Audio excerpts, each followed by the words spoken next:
Ok, tal como combinamos, estamos em direto exatamente às 16 horas com o professor Otávio. Professor, boa tarde. É sempre um prazer. Que grata honra tê-lo do outro lado. Obrigado, Josué. Boa tarde também. Para mim é um prazer grande. Já não nos vimos há algum tempo, já não nos vimos mais concretamente desde a altura em que tu defendeste o teu trabalho, não é? Exatamente. A famosa defesa de mestrado, que foi um grande show Exato. lá. Mas, professor, eu estou a vê-lo na mesma condição que eu, de barba. Ah, Parece que a barbearia não é uma atividade essencial, por isso estamos todos limitados. É um dos efeitos sociais do confinamento social, né? Olha, José, há aqui duas situações que acabam por culminar numa só. Por um lado, as barbearias também tiveram fechadas ou estão fechadas em estado de emergência. Mas, por Uhum. outro lado, o confinamento faz com que a gente saia o mínimo possível de casa, recomenda que a gente saia o mínimo possível de casa, e eu, sem querer, querendo, acabei por adotar aqui um visual, que é um visual Covid, enquanto estou aqui recolhido nesta clausura voluntária durante este período. Eu acho que também é cidadania, esta solidariedade que é, apesar de ser um comportamento individual, é também uma possibilidade que temos de ajudar a humanidade a sobreviver. Eu acho que, acima de tudo, também é um pouco a nossa liberdade, né?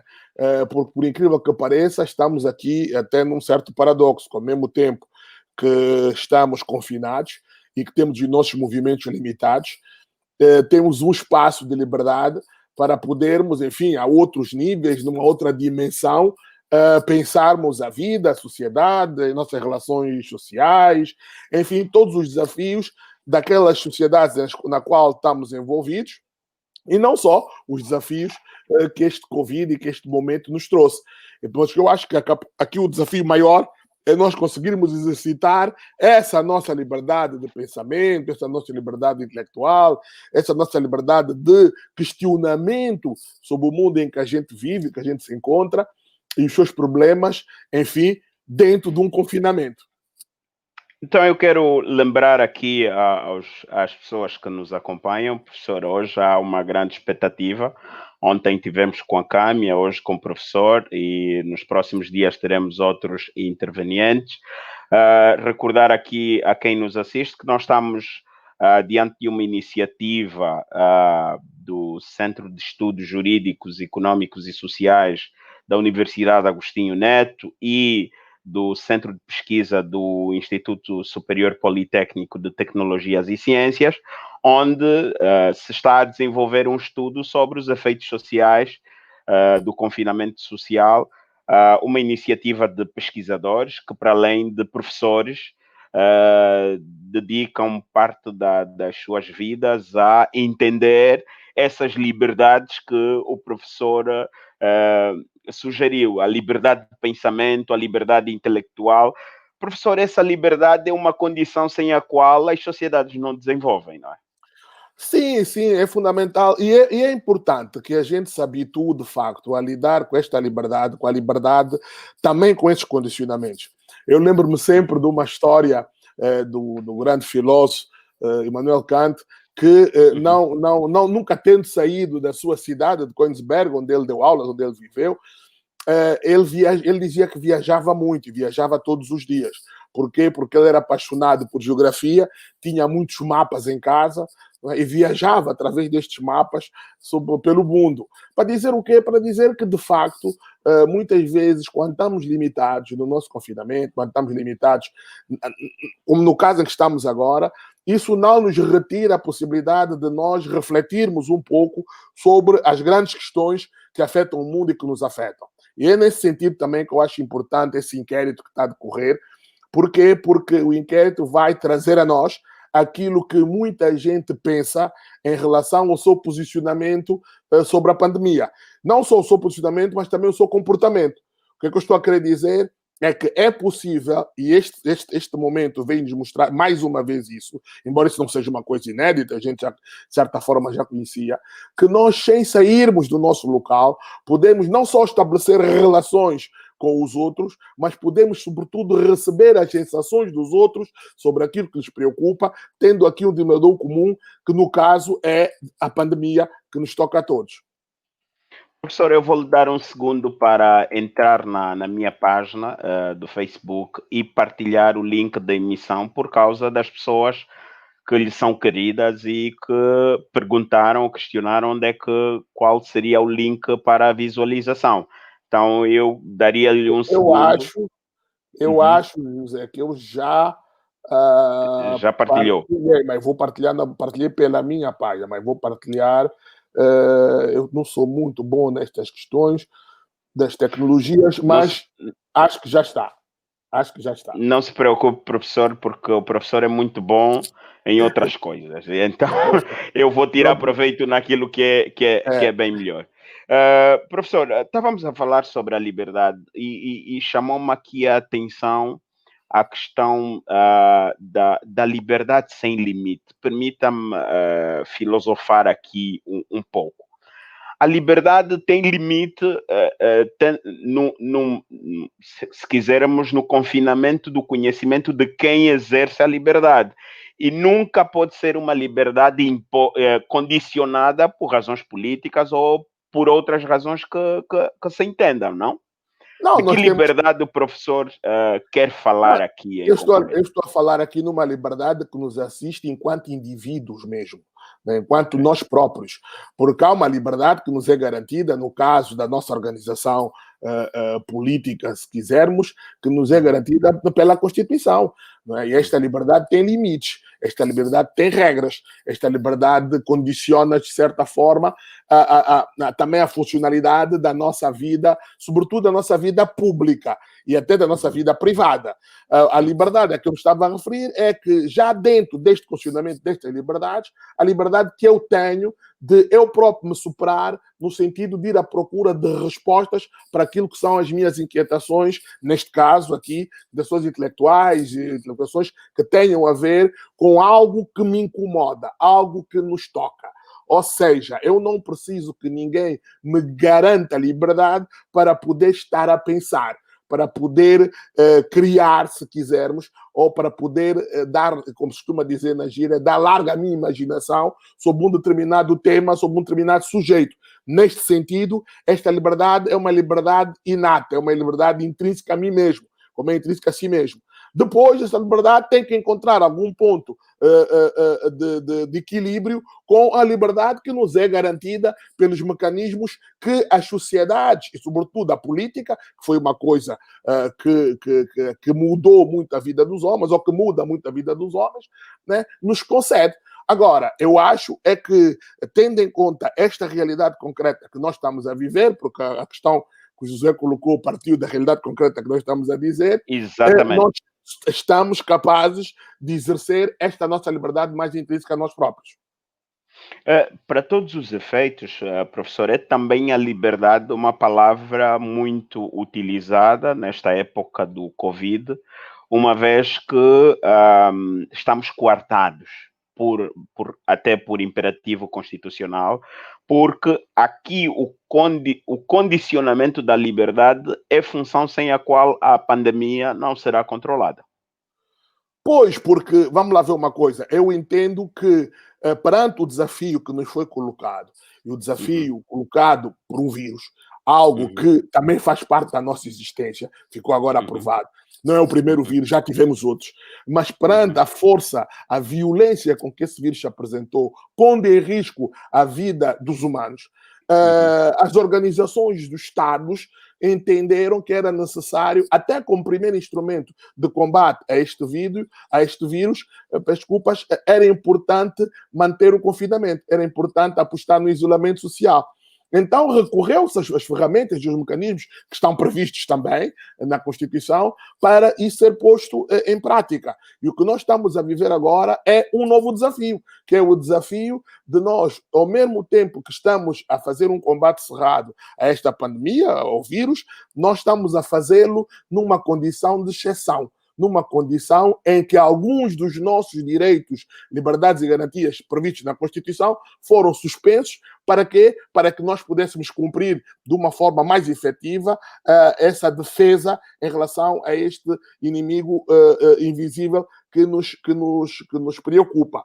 Mas eu quero dizer que isso mesmo, ainda assim, faz parte, se quisermos, daquilo que são não só as preocupações de quem nos lidera, dos Estados, mas uma preocupação que vai para além disso, que é vermos, se quisermos, como é que nós podemos, dentro deste confinamento, como eu já disse, conseguirmos estar em comunicação, conseguirmos dialogar, conseguirmos refletir e conseguirmos, sobretudo, interpretar alguma coisa que este confinamento nos vem mostrar do ponto de vista social, do ponto de vista não só desse isolamento, mas dos efeitos que esse isolamento causa nas nossas vidas, seja na vida social, na vida política, na vida econômica, mas sobretudo na sociabilidade das pessoas. Nós somos sociedades, e aí estou a pensar aqui no nosso caso, nós somos sociedades onde a nossa sociabilidade é muito forte, onde a nossa forma de comunicação tem características muito próprias, onde o apego, o toque, o abraço, a comunicação diária, enfim, o nosso trabalho, né, as populações mais vulneráveis que encontram estratégias de sobrevivência a outros níveis, né, precisam de estar em comunicação direta, precisam de estar na rua, precisam de estar no toque. Bem, isso tem que ser alterado. E, no fundo, é esta alteração que vem agora colocar-nos perante um outro desafio. Como fazermos isto? Ou como fazermos isso e até quando é que vamos fazer isso? Ou será que isto vai trazer-nos aqui uma inversão na nossa própria forma de ser e estar? O professor Edgar Morin dá resposta a isso. Diz que com esta crise nós temos que questionar o nosso modo de vida e temos que desmascarar um conjunto de pontos de estrangulamento que andam à nossa volta para conseguir lidar com tudo isso, não é, professor? Pois, o professor Edgar Morin, ele é muito... Eu sou suspeito, porque eu gosto muito do professor Edgar Morin, que é um... E eu fiz essa provocação exatamente por causa disso. Sendo um homem do seu tempo, e reparem que há aqui um detalhe, Edgar Morin nasceu durante a gripe espanhola, quer dizer, ele é um pouco resultado dessa gripe espanhola. Numa entrevista que ele deu há uns dias atrás, ele próprio dizia que ele acha que está imunizado a partir do fato de ter nascido durante a gripe espanhola. Mas o importante é dizer que Edgar Morin, ele refere-se muito à necessidade que nós temos de questionar o nosso modo de vida. E questionar o nosso modo de vida é, se calhar, obrigar-nos a fazer uma reflexão, lá está, dentro daquela liberdade intrínseca que eu me referia, uma reflexão interna de como é que nós lidamos com nós próprios e como é que lidamos conosco próprios e com os outros e com a vida. Né? Isto leva-nos aqui horas de discussão e de reflexão, mas, sobretudo, o ponto importante é percebermos que, se calhar, nós vamos nos cercando ao longo da vida de um conjunto de pequenas, grandes questões que têm muito pouco interesse para nós. E passamos, por vezes, ao lado de grandes questões que devem ter interesse para nós enquanto indivíduos e para nós enquanto parte de um coletivo. Eu penso que o professor Gabriel, daquilo que eu tenho lido dele e das intervenções que ele faz, ele sublinha muito esse aspecto, que é a necessidade de nós aproveitarmos agora este momento para valorizarmos um conjunto de questões que são fundamentais na vida dos homens aqui, homens com H grande, homens em sociedade, libertando-nos de um outro conjunto de aspectos em que nós vivemos alienados. O tema da alienação, o tema das questões nas quais nós, ou percebendo ou não percebendo, vivemos permanentemente alienados. E é importante nós agora repensarmos tudo isso. Saindo aqui... No fundo, desculpa, professor. No fundo, estamos aqui perante, como eu costumo dizer, uma nova agenda de vida. Eu não sou bem, não vou muito pela linha das pessoas que dizem que a vida vai mudar, porque a vida não muda dessa forma, a vida não muda por toques mágicos, mas acho que a vida poderá ter, poderá revelar-se, poderá desvelar-se de outra forma a partir de mudanças comportamentais nossas em relação a si próprio. E então, agora saindo do indivíduo para o contexto social, o professor falou de questões fundamentais. Quem define essas questões fundamentais? E por que é que lhe pergunto isso? Nessa altura do confinamento, também há muito fake news, também há muito show político, também há muita solidariedade da projetiva, das câmaras de filmagens e de fotografar. Quem define as questões fundamentais? Quem é então o tal orientador social que vai fazer com que a minha liberdade de pensar tenha um lado social e contribua para o bem-estar da coletividade? Quem é que faz isso? Ou isso é também uma responsabilidade individual e a vida se ajusta ao longo do tempo? Olha, José, essa é uma pergunta muito interessante, sobretudo se pensarmos na nossa vida ou no nosso modelo de vida como espetáculo. Aqui do tema do espetáculo. E o tema do Uhum, espetáculo tem um pouco a ver com que muitas uhum. vezes todos estes momentos são aproveitados como parte do espetáculo. Não é? E a política muitas vezes encarrega-se de tocar a batuta para que esse espetáculo continue. Veja como é que em muitos países, em muitos governos, aproveitam e querem estabelecer uma discussão política à volta de um problema que está aí, em que as pessoas estão, de facto, de frente com esta dificuldade, há pessoas que estão a morrer, há situações do ponto de vista da saúde pública que ficaram completamente descobertas, destapadas, sobretudo na sua incapacidade de resposta às questões mais fundantes que essa pandemia nos trouxe, do ponto de vista médico e não só, do ponto de vista social, mas ainda assim há aqui sempre o homem muitas vezes sem querer querendo, ele é muito movido por essa questão do espetáculo, essa questão da imagem. E com isso, muitas vezes, a própria solidariedade também acaba por fazer um pouco este papel. Não é? Se calhar as pessoas vivem mortinhas por ter uma possibilidade de fazer um ato de caridade, um ato de solidariedade, mas alguma coisa que seja ilustrada, alguma coisa que chegue aos outros para mostrar que as pessoas, nestes momentos, estão solidárias. Ora, qual é o ponto aqui? O ponto é que tanto os efeitos diretos da pandemia como os atos de solidariedade devem ser pensados de uma forma muito direta e muito atual. Ou seja, nós nos últimos anos nunca tivemos o ébola, mas enfim, o ébola, como era numa geografia restrita do mundo, se calhar não teve, do ponto de vista do eco, não teve o eco que deveria ter, mas morreu muita gente. Temos outras pequenas pandemias que vão acontecendo, em que morre também muita gente.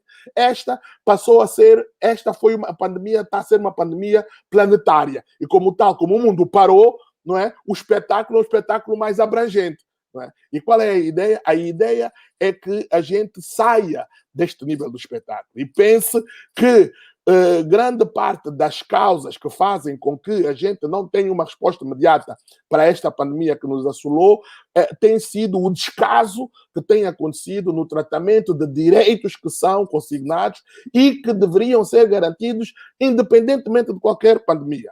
Estou a pensar nas franjas mais vulneráveis das nossas sociedades, né? Que de facto não precisavam dessa pandemia para ficar claro que nós temos que ter aqui uma outra abordagem, para ficar claro que as pessoas devem ter direito a coisas que são fundamentais, a água, a saúde, a educação. Esse é um conjunto de aspectos que estão em todas as agendas, mas um pouco como cerejas espalhadas em cima de um bolo.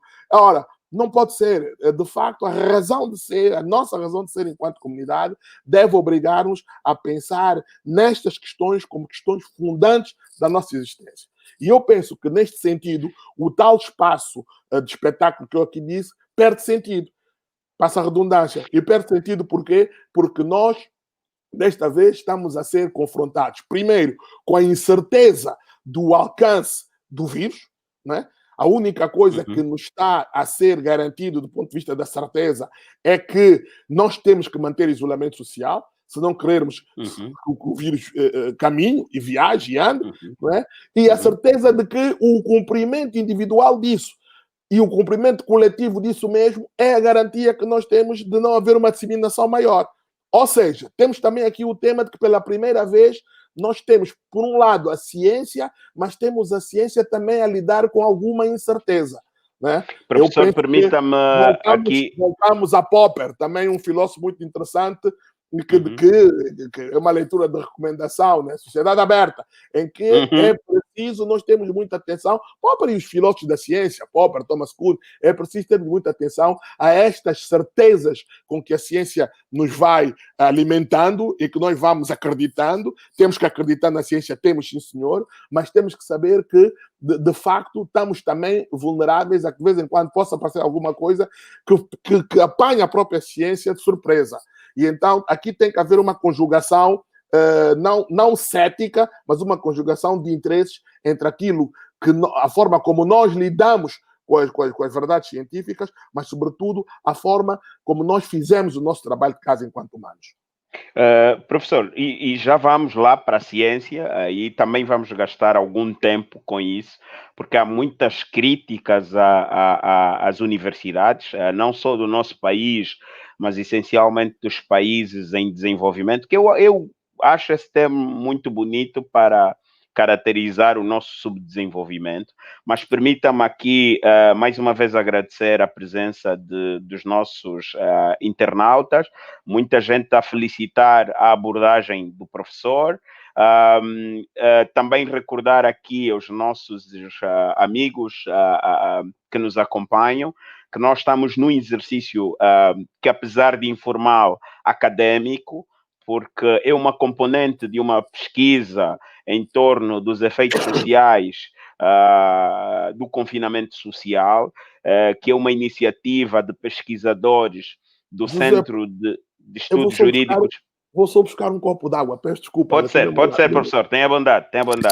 Dizia eu que é uma iniciativa de pesquisadores do Centro de Estudos Jurídicos, Econômicos e Sociais da Universidade Agostinho Neto, do qual o professor Dr. José Van Dunen é o diretor, e também pesquisadores do CICSA, que é um centro de pesquisa do Instituto Politécnico de Tecnologias e Ciências, ISPTEC. Amanhã, às 16 horas, teremos o professor Alexandre, onde vamos abordar essencialmente questões econômicas. Bom, professor, então eu queria provocá-lo um pouco em torno dos direitos, na contradição entre direitos e aquilo que o Covid, em princípio, veio destapar. Se quisermos formalizar, que é a degradação, ou se quisermos, a falência das políticas públicas e a degradação dos sistemas de proteção social, professor. A saúde está a ser posta em causa, a educação está a ser posta em causa. Como é que o professor aborda isso? Eu começaria por um outro ponto, não já a degradação, porque a degradação, quando nós dissemos a degradação dos sistemas de saúde, dos sistemas de proteção social, como o José muito bem indicou, estamos a pressupor que tivemos ou temos um sistema de proteção social. Eu diria a ausência do sistema de proteção social. Né? Quer dizer, não... A degradar é porque existiu, às vezes essas coisas ficam no nosso léxico e a gente lá está, a gente é levado em erro, né? Porque pressupõe que existe, não existe, né? Ou se existe, existe de forma precária, né? E aí verdade, o que ficou claro, o que está claro no mundo, lá desde os Estados Unidos até cá abaixo, é que de facto não existe um sistema que dê resposta do ponto de vista das necessidades do cidadão em relação aqui à questão da saúde pública, a questão da educação, a questão de como é que o cidadão lida com estes direitos. Lá está, voltamos outra vez à Constituição, que estão estatuídos nas nossas Constituições, mas que muitas vezes são letra morta do ponto de vista da sua prática. Por quê? Porque eles não chegam ao cidadão. E isso é um dos temas que nós temos discutido muito na universidade, lá no Centro de Estudos, no SES, e temos dialogado muito. Aliás, eu tive uma longa conversa com o Josué, quando foi a sua defesa, sobre essa questão, Porque sim, partir do princípio e falar a partir do princípio que políticas públicas que estão garantidas na Constituição, dentro dos direitos, liberdades e garantias, enfim, isso é toda uma retórica que depois a minha preocupação como pesquisador é ver como é que isto chega ao cidadão. E se como é que o reflete ao cidadão cidadão. se apropria disso. Ora, o que nós estamos a ver e o que o Covid veio mostrar mais uma vez, isso de forma sublinhada, é que há uma distância muito grande entre aquilo que é uma intenção, e aí muitas vezes na Constituição aparece como uma intenção e fica-se por isso mesmo, e aquilo que acontece na prática. E então, qual é o ponto? O ponto é reverter este quadro. A partir de quê? A partir de dinâmicas sociais que já vão acontecendo. Porque o cidadão não está parado. O cidadão tem, quando nós falamos muito, e isso é um tema que temos discutido muito aqui, sobre o mercado informal, como é que o mercado informal vai parar, ele não pode parar, as pessoas vivem disso. Bem, ali dentro daquele mercado informal há uma lógica de estratégia de sobrevivência e há uma dinâmica social muito rica, não é? Há se quisermos, um recriar de estratégias por parte das pessoas para fazerem frente ao seu dia a dia. E é exatamente por isso que eles não podem parar. Né? Aliás, muitas vezes até ficam entre o risco de se contaminarem ou o risco de sobreviverem em relação De sobrevivência. de sobrevivência.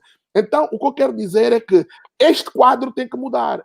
Quer dizer, nós temos que virar aqui o funil ao contrário e perceber que é necessário que as políticas públicas, por um lado, sejam implementadas a partir de um diagnóstico muito concreto sobre aquilo que acontece na vida das pessoas, sobre aquilo que são os seus interesses, sobre aquilo que são as suas dinâmicas e, sobretudo, sobre aquilo que são as suas expectativas. Há uma expectativa, porque se há uma vida pública em que as pessoas, de forma livre, vão votar naqueles que lhes vão liderar, é porque as pessoas têm uma expectativa de que vão ser depois tidas e havidas naquilo que é o processo decisório sobre um conjunto de aspectos que toca a sua vida de uma maneira direta.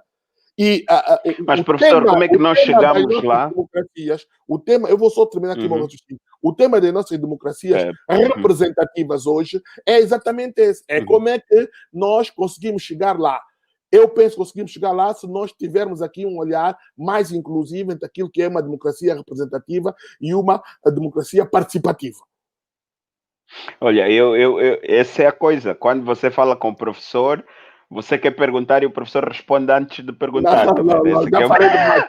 Mas, professor, sabe que o professor remeteu-me para aquele diálogo que tivemos ao longo da defesa da minha dissertação de mestrado, que é como é que chegamos lá quando a avaliação de políticas públicas é ineficiente, quando os níveis de transparência continuam a ser cada vez mais residuais, quando, do ponto de vista da participação, continuamos a ter uma cidadania participativa muito residual. Onde é que se começa? Como é que se chega lá? Como é que se influencia as pessoas que lideram e os liderados a compreenderem que, se não partirmos para esse caminho, não chegaremos lá? Quando os governados forem partícipes da sua própria mudança. Em algum momento, os governantes têm que ouvir os governados. E isso tem que ser feito, lá está, mais uma vez repito, não de forma teórica e retórica, mas de forma prática. Não é? É preciso... Olha, eu vou lhe dar um exemplo muito concreto, que é um exemplo que eu tenho estado aqui ultimamente a refletir.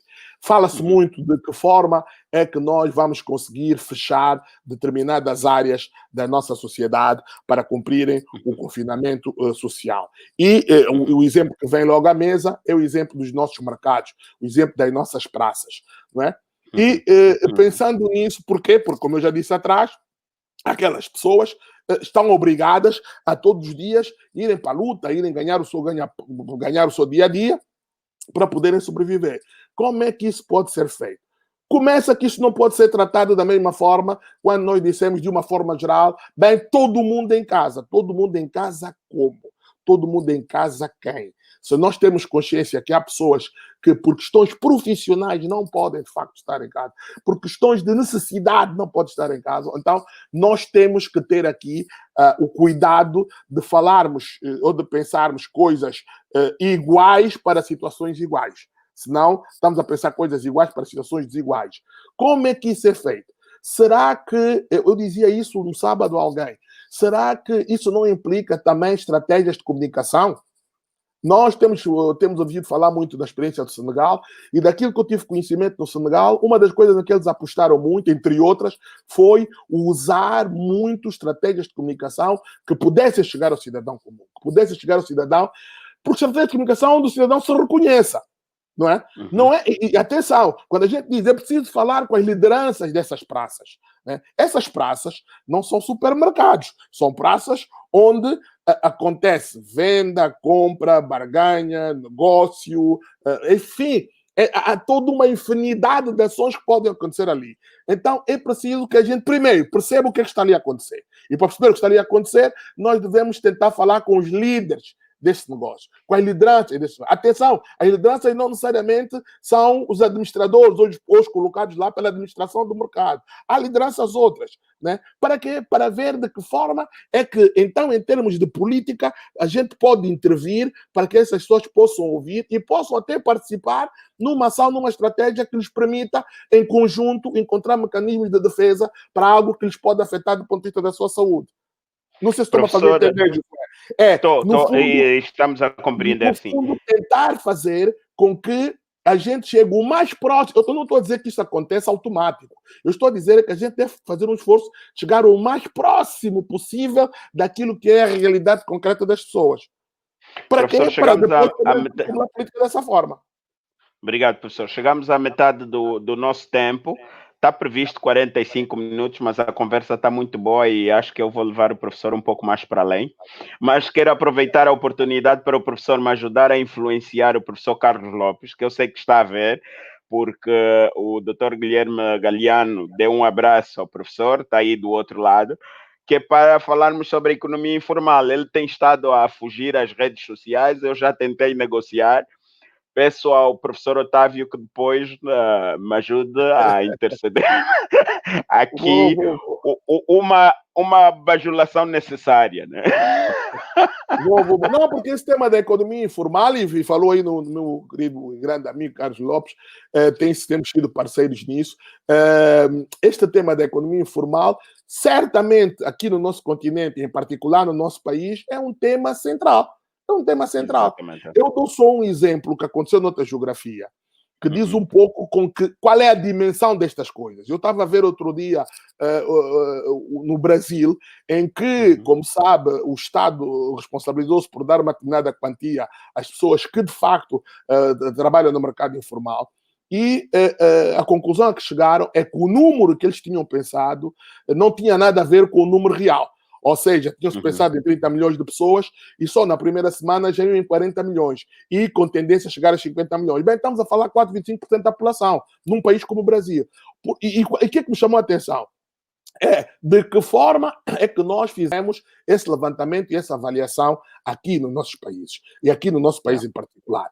Por isso é que eu dizia que, a partir agora deste desafio do Covid, nós, mais uma vez, vamos ser aconselhados e obrigados, se quisermos, a dialogar também de forma interdisciplinar. Nós temos o Instituto Nacional de Estatística, os economistas, os sociólogos, os antropólogos, de uma forma geral, têm que dialogar, de uma maneira geral, peço desculpas, têm que dialogar e têm que encontrar mecanismos para quê? Para podermos saber quem é quem. E como é que chegamos às pessoas?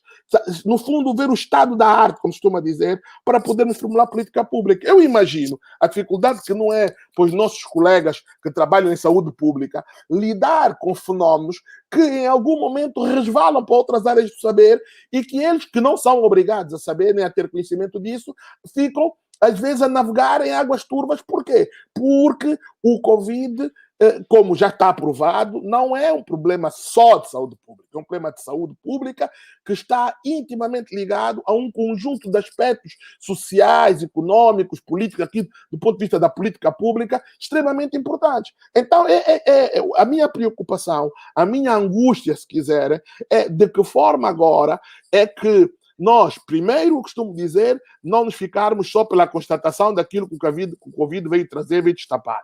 Mas como é que nós vamos lidar com o pós-Covid?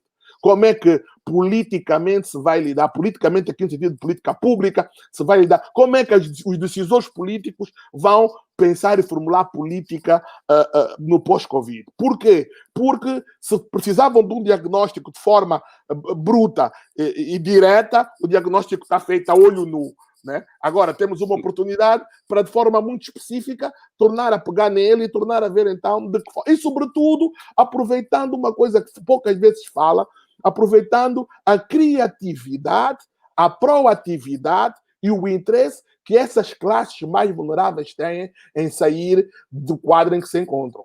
Porque não nos podemos esquecer que as pessoas, mesmo estando no limite, isso é uma coisa muito dura de dizer, mas é verdade, mesmo estando no limite, as pessoas têm esperança. Mas essa esperança só faz sentido se encontrar em confiança. E é dessa esperança, da confiança, que se pode depois falar em solidariedade. Um tema que falamos há pouco e que eu acabei por não dizer, não fazer aqui este link. Bom, professor, e nós já vamos falar de diagnóstico como forma de introdução para falarmos sobre o papel da academia, mas eu quero fazer uma última questão a nível ainda do institucionalismo, que é, se quisermos, a contradição entre a decretação do estado de emergência e a realidade objetiva do país. Ou seja, há um forçar de um segmento populacional de, se quisermos, entre aspas, de desrespeito à autoridade institucional, exatamente por causa dessa condição de pobreza. E eu vou dar aqui um exemplo. Quando começou essa situação da pandemia e um pouco mais a agravar, e houve a percepção do primeiro caso, a primeira desconfiança, eu saí para Kibala para ir comprar comida. E aquilo que eu observei foi que no centro da cidade de Luanda, as famílias estavam preocupadas em acumular a maior quantidade de comida possível e por causa disso os supermercados estavam todos cheios. Na periferia imediata de Luanda, estou a falar aqui para as zonas da estalagem, 30, Biana, etc., eu vi pessoas a continuarem, e até hoje vejo aqui os meus vizinhos, a continuarem a ter a vida do dia a dia, como o professor disse muito bem, tem que vender a jenguba, tem que vender para conseguir sobreviver. Mas há depois uma realidade, depois de Catete, onde não há televisão, há dificuldade de rádio e etc., onde as pessoas não sabem o que se passa no mundo. Então, mesmo que... Se calhar para bem dela. É melhor, né? Mesmo que existisse essa predisposição das pessoas em respeitarem a ordem institucional, há sim essa condição de pobreza que limita a cidadania das famílias, não, professor? Há aqui duas coisas que me parecem ser diferentes, do meu entendimento. Uma coisa é a pobreza como tal, que certamente limita o cumprimento de qualquer, não só da questão do que está estatuído para o estado de emergência, mas limita, sobretudo, essa capacidade que nós devemos ter de cumprir na íntegra aquilo que está estatuído. A pobreza não se compadece com confinamento, não se compadece com... É muito difícil, mas é muito real isso, né? Isto é uma coisa. E outra coisa é o comportamento das pessoas estando no espaço urbano, que é diferente de estando no espaço periurbano, e é muito diferente, é mais diferente ainda se estiver no espaço rural. O Josué falou desses três espaços: o urbano, o periurbano e o rural. São comportamentos completamente diferentes. E são comportamentos que têm a ver com a vida das pessoas e têm a ver com a vida das pessoas de forma muito contextualizada. Não é? O indivíduo que está em Catete, a família que está em Catete, como disse, com limitações no acesso à informação, ela tem uma forma de estar e de lidar com os seus problemas muito diferente do indivíduo que está aqui, enfim, pressionado pela comunicação, pela informação, e que tem até uma reação, e nós vimos isso aqui em Luanda, a reação das pessoas correrem para os supermercados, tentarem fazer estoque de coisas, porque não sabem muito bem o que é que vai acontecer, vai haver faltas. Bem, isso depois é algo que começa a baixar, começa a mudar, se quiserem, conforme o tempo também vai passando. Mas uma coisa fica, é do ponto de vista da pressão, sobretudo das classes mais vulneráveis, não é? Ela também fica mais evidente quanto mais o tempo vai passando, porque ela cada vez vai tendo mais dificuldade para dar resposta às suas necessidades imediatas. Este é um ponto. O outro ponto que tem a ver com a indisciplina de algumas classes, que não necessariamente são as classes mais vulneráveis, na indisciplina que as pessoas têm em cumprir o confinamento, não é porque estão numa situação de pobreza, não, é porque de facto o confinamento veio mexer um pouco com as suas zonas de conforto. Isso Ou não é é uma uma coisa. questão de hábito, professor? Não é Claro, também uma questão de hábito? O as zonas modelo de de conforto. governação populista não concorre para Claro, que as pessoas... as suas zonas de conforto decorrem disso, decorrem de hábitos, decorrem sobretudo de hábitos que lhes foram incutidos e que lhes são criados. Nós vimos que noutras geografias também tivemos esse problema, né? Basta haver um pouco de sol, as pessoas querem sair para apanhar sol. Por quê? Porque, como começámos no início da nossa conversa a referir, este confinamento vem impor condições, sobretudo aquelas que nós menos gostamos, que é de mobilidade. Então, as classes médias, posso assim dizer, não gostam de ser confrontadas com estas limitações. E muitas vezes aí incorrem em disciplina para não cumprir, e muitas vezes de forma irresponsável, pondo em causa não só as suas vidas, mas a vida dos outros. Este é um grupo. O José estava-se a referir ao outro grupo ligado às dificuldades de pobreza, às dificuldades que lhe limitam, de facto, ter aqui uma ação, se quisermos, ativa ou proativa em relação ao cumprimento do decreto presidencial. Esta é uma realidade. E não tenha dúvidas. Aliás, uma das dificuldades de se manter o estado de emergência é exatamente essa, é que, por um lado, é preciso dar resposta imediata ao controle social, por outro lado, a economia está a pressionar, por outro lado, o país não pode continuar semi-parado ou quase parado, então há que encontrar aqui um equilíbrio. Por outro lado, a economia sem pessoas também não funciona, é preciso encontrar aqui um equilíbrio. Mas, para mim, dentro desse equilíbrio, o mais importante é desafogar, no fundo, a grande franja de pessoas que está no limite. Está no limite porque a sua vida não está programada, nem tem condições de estar programada para médios períodos ou para longos períodos. São pessoas que vivem do seu dia a dia, vivem do seu cotidiano. A América Latina tem muito este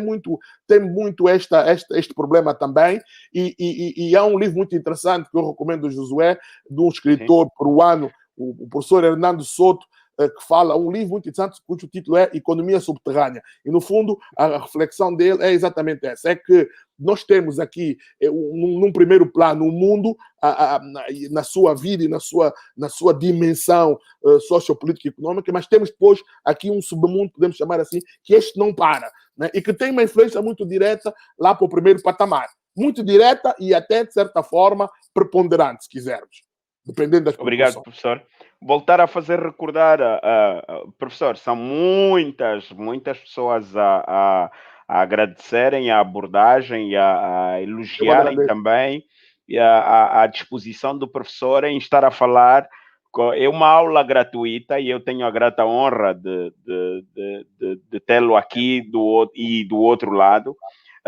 Mas lembrar aos nossos internautas que estamos numa abordagem sobre os efeitos sociais do confinamento social, que é uma pesquisa que tem o inquérito está a correr. Logo no final desta apresentação, nós vamos dispor o inquérito para que aqueles que ainda não tiveram a oportunidade de preencher participem, porque nós queremos o maior número de pessoas possível para termos uma noção do que é isso e como é que as pessoas estão a lidar com os diferentes momentos. Amanhã há muitas questões sobre economia, professor, mas eu não estou a fazê-las porque amanhã teremos o professor Alexandre Ernesto, que é economista, e depois da manhã teremos o Sérgio Calundungo, que também é economista. Então, os dois vão assumir a responsabilidade de abordarem a perspectiva econômica do estudo. Professor, vamos então para um tema que lhe é confortável. O professor falou sobre o diagnóstico e o diálogo entre as diferentes disciplinas. este diálogo acontece quando também o conhecimento é mais fluido, ou seja, o conhecimento acaba por ser determinante para que o diálogo seja de qualidade. E aqui o papel da educação é fundamental, não, professor?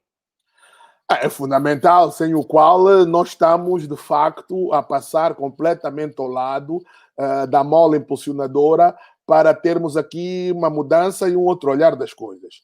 Eu sou suspeito, porque eu digo sempre publicamente, e nas minhas aulas, e quem me conhece sabe que esse é o meu ponto, que ou se aposta na educação a sério, não é uma aposta, não pode ser uma aposta retórica, e Uhum. apostar na educação a sério é, desde os primeiros anos, apostar logo na escola como um polo que possa permitir ao cidadão ganhar ferramentas que lhe permitam identificar o real e que lhe permitam ter um posicionamento o mais positivo possível em relação ao real, né? Até a universidade e até passando depois pela pesquisa e tudo o resto. E por que eu digo isso? Porque nós estamos sempre entre novos desafios com velhos problemas. Reparo, Josué, que nós estamos aqui, eu já não sei, para ir a meia hora, a falar do Covid-19, que é um novo desafio, mas todo ele ligado a velhos problemas, não é? Pobreza, falta de água, extrema pobreza, falta de educação, saúde pública. Isso são velhos problemas. São velhos problemas, inclusive, do século passado e de outros séculos. Para mudarmos isso, também já sabemos o que é que devemos fazer, é termos, para usar aí um palavrão que agora está muito na moda, é empoderar o cidadão. O que é empoderar o cidadão? É dar-lhe ferramentas para que ele possa, de facto, ser, como eu já disse aqui, partista da sua própria mudança. E, para mim, a educação é trave mestra disso mesmo. Mas poderiam perguntar, e de que forma é que isso deve ser feito? Lá está, mais uma vez, olhando de forma realística para o nosso contexto, aqui numa perspectiva que tem que ser local global, tem que ser local universal, sobre aquilo que também já está discutido, a roda está inventada, o que é melhor para países como o nosso, na nossa condição. Mas essa aposta da educação não pode ser como a gente vê, não é? Se eu lhe disser qual é o orçamento que nós temos do Estado, e pasme-se, o Centro de Estudos existe há 10 anos e estamos agora, pela primeira vez, em 2019 e 2020, tivemos um orçamento do Estado. Se eu lhe disser qual é o número, por questões éticas não vou dizer, mas o Josué suspende, se calhar, essa entrevista de tão ridículo que é. Ora, como é que nós vamos pensar em fazer inquéritos, pensar em fazer diagnósticos, pensar em fazer estudos, que são estudos como estes que vão ajudar, ou que devem ajudar, a quem formula a política pública a poder formulá-la. Por isso, a universidade tem um papel fundamental. Mas quando eu estou a falar da universidade, posso falar de outros níveis de ensino, em que é importante nós apostarmos nisso, né? Apostarmos de forma real. O que faz a diferença no mundo dos países, dos povos, são os seus indicadores de conhecimento, os seus indicadores ligados à educação. Não tenhamos medo de ter gente muito preparada. Quanto mais preparadas as pessoas forem, melhor te darão respostas àquilo que os famosos ou os ditos processos democráticos têm para nos dar. A democracia, como tal, pede educação. Mas, professor, o problema da educação nos diferentes níveis em Angola é um problema de orçamento, é um problema de política pública ou é um problema de consciência? Onde é que está a armadilha? Porque não se consegue perceber, professor, que desde os tempos mais remotos, digo que as sociedades evoluíram com conhecimento. Por que dessa nossa apatia em relação ao encarar da educação, permita-me o palavrão, pelos cornos? Basta o Josué fazer um exercício que é simples, é ir ao Orçamento Geral do Estado e ver quanto é que é reservado para o Orçamento Geral do Estado para a educação em relação a outras alíneas. Pronto. Mas, professor, perdoa-me aqui o reforço do questionamento. No Orçamento Geral do Estado já estamos limitados. Né? E depois, qual é, em meu entender, entre outras, isso é uma pergunta quase de Deus e a sua época, mas entre outras é o acumular de um conjunto de aspectos negativos que se vão, é como se fosse uma bola de neve, no fundo. Né? Por que acontece? Mas, professor, perdoa-me mesmo cortar-lhe que é, O professor fala em orçamento, mas perdoa-me mesmo, porque eu quero que o professor alarga a sua resposta. O professor fala em orçamento, mas, professor, mesmo no tempo em que o petróleo estava acima de $120, nós não investimos na educação. Então, o problema não é de dinheiro, o problema não é do orçamento, é de quem decide. Mas não havia uma relação direta entre o preço do petróleo e a possibilidade e a folga com que a gente tinha resultado do preço do petróleo e o investimento na educação. Estamos a falar exatamente então qual é exatamente, então qual é a justificação para isso? A primeira opção não era a educação. Bem, o nosso país teve aqui um histórico complexo do ponto de vista da guerra, enfim, um conjunto de aspectos que também contribuíram para isso. Mas não só, isso não explica. Em meu entender, explica-se mesmo como uma opção política. Eu dizia, já o disse também em público várias vezes, que depois de 2002 nós devíamos ter encarado alguns projetos de emergência nacionais, para os quais nós devíamos ter mobilizado. Entre as várias necessidades, que eram muitas, eu teria pensado em 3 grandes projetos nacionais de emergência: educação, saúde e emprego. E aí, para aí que devia ser o nosso foco. O nosso foco devia ser para aí. Mas pensando numa coisa muito importante, Josué, também com a ideia de que os resultados na educação não aparecem ao fim de 10 anos, nem ao fim de 15 anos. Né? Se eu começar a apostar agora, se nós começarmos a apostar a sério agora na educação, se calhar daqui a 20 anos, uma nova geração que nasceu, que está a nascer agora, vai ver os resultados disso. Agora tem que se começar, agora tem que se encarar de frente isso, não é? Mas professor, isso acontece com essa massificação de universidades feito cogumelos, sem qualquer rigor científico. Isso é outra coisa. Isso é aquilo que o Edgar Morin enquadra também como uma alienação. A alienação pode ser de vários tipos. Isso é outra coisa. Isso são, eu diria, exercícios, por um lado, para ficarmos de bem com a nossa consciência, né? Mas mais do que isso, são exercícios que servem a interesses outros. Não, eu aqui, quando estou a falar de educação, estou a falar de educação pública. Estou a falar de educação como compromisso público. O facto de termos muitas escolas, né, é como se tivesse um quintal cheio de cogumelos. Não podem estar todos venenosos, ou podem ser todos venenosos. Né? Nós estamos a querer falar em escola, mas estamos a falar que eu estou a falar sobretudo, nada contra o que é privado, mas, sobretudo, a escola pública, que é esse o compromisso que o Estado tem com o cidadão. O Estado tem um compromisso de dar resposta via escola pública, ao cidadão, nem via privado. Depois, o cidadão poderá ter a opção ou não de poder ir para o ensino privado, enfim, isso é uma outra. Agora, o compromisso da escola, que está ligado ao compromisso da educação, é o compromisso público, não é? E eu acho que é aí que a gente tem que apostar. Porque o que me parece é que há um discurso nessa linha, mas depois há uma prática que fica muito aquém de nós chegarmos aí. E os resultados disso estão à vista. Nós estamos permanentemente a tocar na questão da educação. E estamos a tocar na questão da educação por quê? Porque se o Josué pegar em qualquer ponto que tenha a ver com a nossa vida pública, olha, vamos pegar, por exemplo, no funcionamento das instituições. O que é que vai saltar à vista do Josué quando olha para o desempenho das instituições? Vai saltar à vista a fraca preparação das pessoas. Aquilo que hoje também se chama de forma muito pomposa o capital humano. Não é? O capital humano.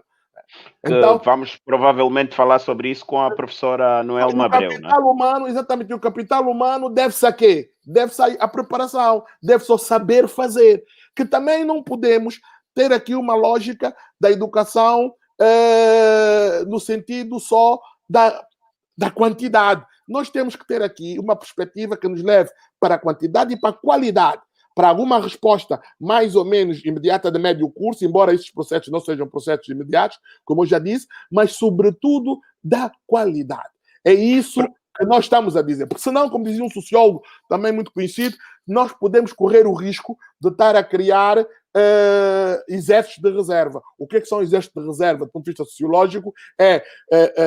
Termos muita gente com certificados na mão, com diplomas na mão, mas que depois não chega sequer a entrar para o mercado de trabalho. Mas não chega a entrar para o mercado de trabalho porque não sabe fazer, porque não está preparado. E o mercado de trabalho tem as suas regras. E ele acaba por depurar tudo isso. Está a ver? Este é o meu maior medo, professor. Por quê? Porque estudos avulsos têm estado a apontar aquilo que são as habilidades e competências por século XXI e o século seguinte. E mais do que habilidades e competências técnicas, o século XXI também exige habilidades e competências cognitivas. E nós temos uma população essencialmente jovem. A Angola é o terceiro, se não o segundo país mais jovem do mundo. Tem ou perto de 60% da sua população com menos de 18 anos. Professor, sem educação, a estarmos a banalizar o conhecimento como estamos a banalizar, que sustentabilidade se garante para esse país, professor? E quero aliar essa questão a comparar países até com muita semelhança à nossa, como é o caso de Moçambique, que apesar da sua pobreza e financiar o seu orçamento com muita doação, tem níveis de investimento em pesquisa e desenvolvimento mais do que Angola. Isso faz sentido, professor? Não, temos que reverter este quadro, nós temos que inverter este quadro totalmente. Por isso é que eu dizia, quer dizer, é extremamente importante, é fundamental que a educação passe a ter aqui um papel outro, mas passa a ter um papel outro como uma prioridade, algo que era para ontem. Por quê? Porque ainda temos outro aspecto, que é o aspecto dos efeitos negativos por não se apostar na educação, que não se ficam só pelo funcionamento das instituições e não se fica só pelaquilo que eu costumo chamar uma PAN, do ponto de vista do uma PAN, uma varia na funcionalidade da sociedade e do Estado como tal, não fica só por isso. É que esse exército de reserva, uma vez marginalizado, tendo um diploma, mas não sabendo fazer, não estando preparado para entrar para o mercado de trabalho e discutir de igual com os seus pares, vai, a médio e longo prazo, criar um outro tipo de problema. Né? E o desemprego massivo cria outro tipo de problema. Do ponto de vista da pressão social, do ponto de vista da criminalidade. Bem, aqui podíamos passar o resto da tarde a falar nisso. Mas eu não me quero deter aí. O que eu me quero deter, Josué, é ver o outro lado da questão. E o lado da questão é que é assim, é completamente incontornável. Se nós quisermos ter um papel importante, primeiro para nós próprios, e depois para os outros, enquanto conjunto das nações, nós temos que apostar na educação já. Eu vou lhe dar um exemplo muito concreto. Quantos laboratórios o Josué viu a pronunciarem-se, laboratórios ligados às universidades, sobre o Covid-19?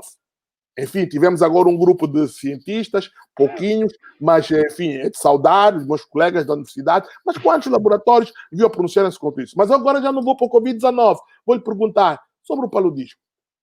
Sim. Sobre a conjuntivite, que são Sim. coisas que são sobre comuns. Os nossos moceques, sobre a nossa mobilidade. Eu estava a falar no ponto de vista da saúde, mas posso Sim. falar sobre tudo o resto. Não é? Tudo Sim. o resto. Este ano eu fui muito gentilmente convidado para dar a aula magna da abertura do ano letivo da Universidade Agostinho Neto, e o meu tema foi exatamente esse. O título da minha aula foi Universidade, : aventura ou compromisso? Por quê? Porque, como o Josué sabe, há aqui dois tipos de aventura. Há uma aventura que é aquela aventura em que a gente se envolve para chegar a um determinado objetivo, um objetivo nobre. E então, uma aventura que dá prazer a gente meter-se. Né? O Josué, Sim. quando se meteu a fazer o mestrado, não deixou de ser uma aventura. Era algo desconhecido para o Josué, e o Josué chegou, de facto, a uma finalidade nobre, resultado dessa aventura. Mas depois há um outro tipo de aventura, que é um exercício mais ou menos lúdico, uma aventura em que a gente, enfim, fica como um mero aventureiro e não chega a lado nenhum. Né? E eu perguntava exatamente isso. Isso depende de quê? E eu terminei exatamente a aula dizendo isso. Isso depende de nós próprios, que é outro tema. É nós pensarmos que o desenvolvimento e o investimento na universidade, o investimento na educação, vai desembarcar numa mochila ou numa mala num aeroporto qualquer africano, vindo não sei bem de onde, não é? E que nos vai dizer, meus senhores, tem aqui o desenvolvimento, está aberto, a mala está aberta, por isso escolham, mais ou menos como se abre os fardos de roupa para se vender. Não, o conhecimento vem de uma aposta que deve ser feita por nós próprios. obviamente estabelecendo links, estabelecendo parcerias, mas, sobretudo, pedindo um primeiro passo. E o primeiro passo é a consciência de que isso é fundamental para nós alterarmos o estado das coisas. Professor, temos 5 minutos para terminar. Eu tenho duas perguntas. Uma é demasiadamente provocadora, vou deixá-la por fim. Mas a outra é, diante de toda essa realidade, então a extensão universitária morre, se quisermos, na praia. Ou seja, não há transferência de conhecimento para a produção. As tecnologias produtivas adaptadas ao nosso contexto, à nossa realidade, elas não aparecem. Resultado, um divórcio puro entre a academia e as organizações. O Josué toca num ponto importante, que é uma pergunta. O Josué disse que vai me fazer uma pergunta polêmica. Eu agora vou lhe dar uma resposta polêmica a essa. Sim. Nós já Mas a pergunta polêmica está aí a vir. Nós já nos perguntamos se, de facto, os decisores políticos dos países africanos acham interessante ou têm algum interesse na academia. Ou então estamos aqui perante um exercício de convencimento a si próprio e convencimento aos outros. Lá está, um pouco como aquela solidariedade que eu há pouco falei, no sentido de ficarmos de bem com a nossa consciência. Não é? De facto, tem algum interesse. Eu, como académico, tenho conversado com alguns colegas meus, muitas vezes fazendo essa pergunta, mas isto tem algum interesse? Isto tem algum interesse? Sobretudo quando a gente faz pesquisa, publica os relatórios, ou publica livros, e depois percebe que ninguém os leva em consideração, ninguém os lê. Professor, quero lhe fazer recordar a pesquisa que fizemos sobre o abandono do trabalho, que enviamos correspondências a mais de 400 grandes contribuintes e apenas um respondeu. Professor, lembra-se, fizemos pelo SES também e vamos publicar esse estudo nos próximos dias, né? Fundamental para quem trata do tema do trabalho e do emprego. Exatamente, e não tivemos resposta, né? Por isso é que, professor, eu quando observo o nosso problema com conhecimento, eu já nem falo em educação, falo com conhecimento. A minha fundamentação é mais de consciência e se fundamenta, permita-me a repetição com esta pergunta do professor, que eu observo, quer os políticos, quer os empresários em África, quer os gestores de outras organizações, têm muita dificuldade de lidar com conhecimento. Por quê? Porque fazendo mal conseguem ter sucesso. Ou seja, ignorando o conhecimento, se consegue ter sucesso. Um sucesso de curto prazo, demasiadamente populista, mas que ganha eleições. E então, a pergunta do professor tem essa relevância. Mas, professor, eu tenho 3 minutos e eu preciso terminar com a pergunta polêmica. É uma desgraça nascer em África, não é, professor? Não. Seria afropessimismo? Não. Eu li há muitos anos, li um escritor, um agrônomo francês, René Dumont, que tem uma obra famosa. Meu pai gosta muito dele. Uma obra muito importante, e um dos seus livros chama-se em francês, África, é uma pergunta, L'Afrique é ma partie.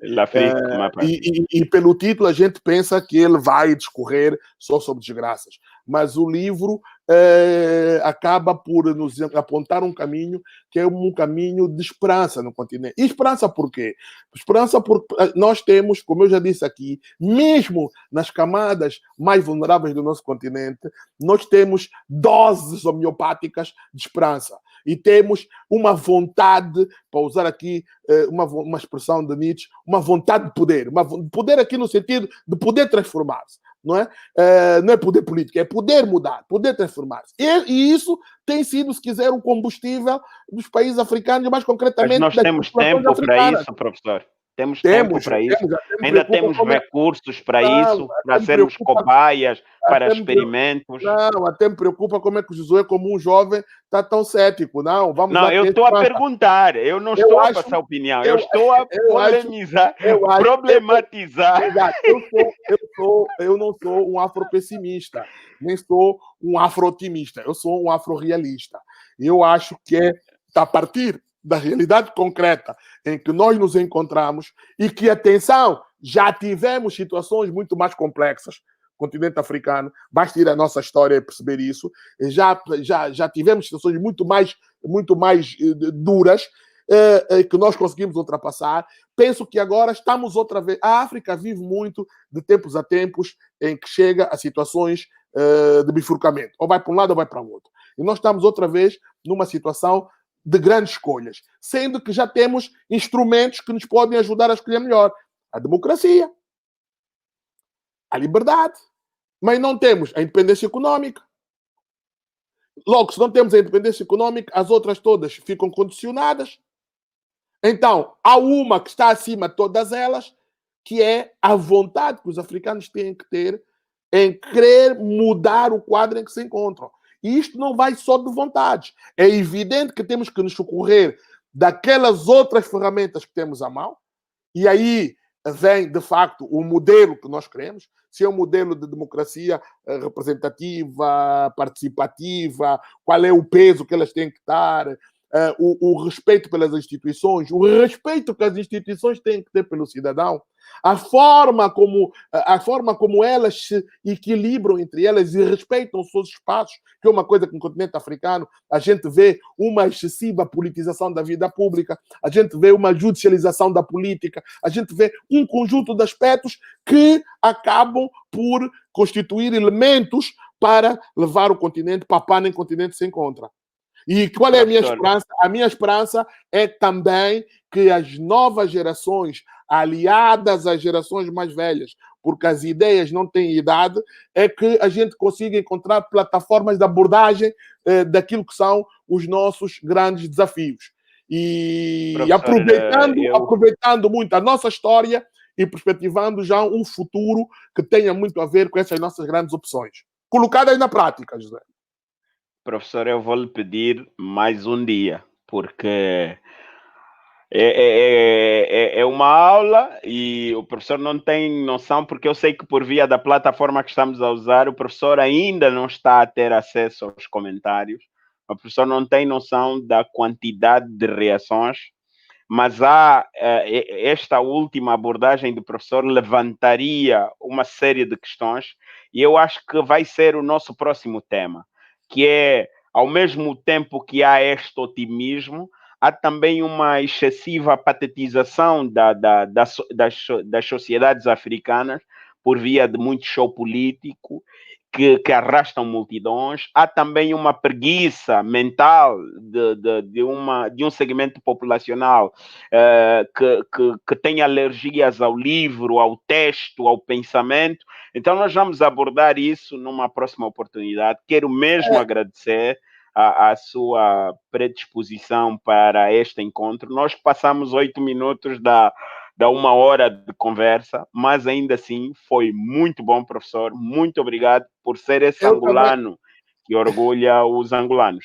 Obrigado, eu também quero agradecer e, sobretudo, aqueles que nos tiveram a acompanhar e dizer-vos que estas são as coisas boas que as novas tecnologias e que os momentos de confinamento nos trazem, essa possibilidade de estarmos tão distantes e tão próximos, sobretudo naquilo que são as grandes questões que nos preocupam. Parabéns, obrigado, José. Ainda está garantido, né? E publico Está garantido o segundo dia? Vai depender da vossa agenda, programem-se, enfim, eu estou sempre disponível para conversar convosco, mas programem-se, deixem passar primeiro os outros convidados, temos aí... Exatamente, esta semana temos o professor Alexandre, o Sérgio Calundungo, teremos a professora Noelma Abreu, e depois vamos voltar a fazer uma agenda para repetirmos, professor. Olha, muito obrigado, professor. Eu queria que depois o Josué colocasse mais uma vez e pedisse às pessoas que preenchessem um inquérito, porque isso é um estudo que depois vai ter outros desdobramentos e que assumimos já aqui o compromisso em nome do SEGES e do ISPTEC de poder depois publicar os resultados.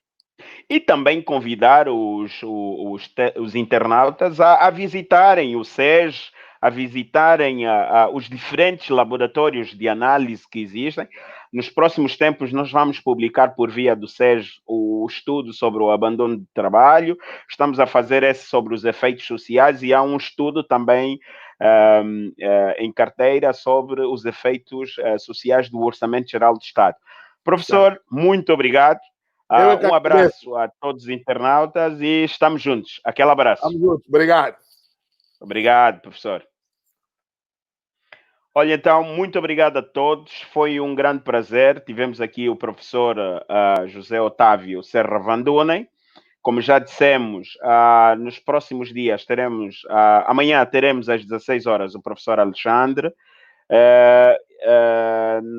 Depois teremos o Sérgio Calundungo e logo a seguir teremos a doutora Noelma de Abreu, que os dois primeiros são economistas. A doutora Noelma, nós vamos concentrar a nossa conversa mais sob a perspectiva do capital humano, o lado da academia e a sua função sem a qual as sociedades não desenvolvem. Muito obrigado pelo carinho ao João Domingos, ao Francisco Pedro, Vitor Guilherme, Divava, ao Belisário, Pedro Silva Barros, Joaquim, Maria Rita, Osvaldo, Valdemiro, Luiz, Simon, Alexandre e Vitor. Todos, e aqueles que eu não citei o nome, peço desculpas, mas a todos, muito obrigado pela vossa participação. Aquele abraço. Efeitos sociais do confinamento social. Vamos deixar no final o link para preenchimento do inquérito. Paz e bem a todos e muito obrigado.